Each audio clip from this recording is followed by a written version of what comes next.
Dans la capitale islandaise, Reykjavik, l'Assemblée du Cercle Arctique a attiré plus de 2000 participants venus d'une quarantaine de pays. Et lors de ce plus grand rassemblement sur les affaires arctiques, l'engagement et la contribution de la Chine a été largement reconnu. Reportage. Depuis la fonte des glaces jusqu'à l'impact du changement climatique, l'Arctique est important pour nous tous.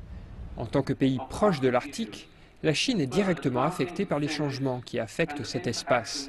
Il est donc naturel pour les pays non arctiques comme la Chine de s'intéresser à cette région. Les changements dans l'Arctique ont des implications énormes pour la Chine. Cela a également un impact significatif sur le système climatique global. Donc l'Arctique est très important pour la Chine. Ces dernières années, l'Arctique a connu des changements immenses, comme la fonte des glaces, de nouvelles routes maritimes, l'exploration minière et d'autres activités économiques. Cela donne de nouvelles opportunités au monde, à l'Asie et à la Chine. Les affaires arctiques sont donc cruciales pour nous. La contribution de la Chine à l'Arctique est largement reconnue. Le pays y a construit une station de recherche scientifique et a envoyé des brise-glaces pour des expéditions polaires à 7 reprises.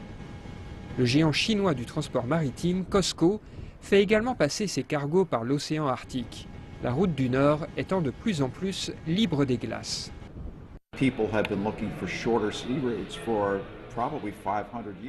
La recherche de routes maritimes plus courtes dure depuis 500 ans.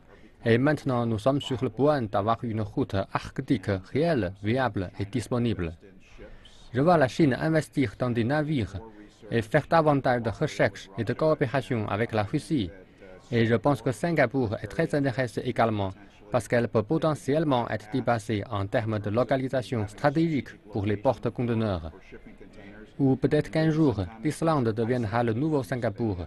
Donc pour moi, cela fait tout à fait sens que ces pays s'intéressent à l'Arctique, car tout se ramène à l'économie, à la prospérité et au désir de routes maritimes plus courtes. Les terres au nord du cercle polaire arctique sont partagées par 8 pays. Le Canada, le Danemark, la Finlande, l'Islande, la Norvège, la Suède, la Russie et les États-Unis. Ces dernières années, l'Arctique est devenu la scène de nombreuses initiatives impliquant la coopération internationale.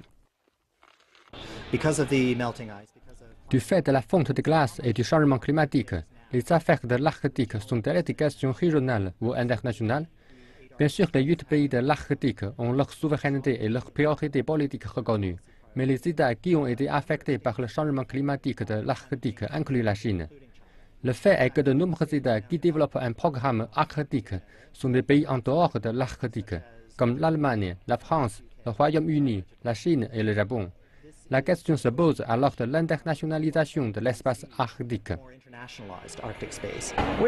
Nous avons vu un approfondissement de l'engagement chinois en Arctique, avec l'annonce l'année dernière d'un plan en 6 points. Mais des avancées restent à faire, aussi bien dans les pays de l'Arctique qu'en Chine, pour que les deux parties coopèrent plus efficacement.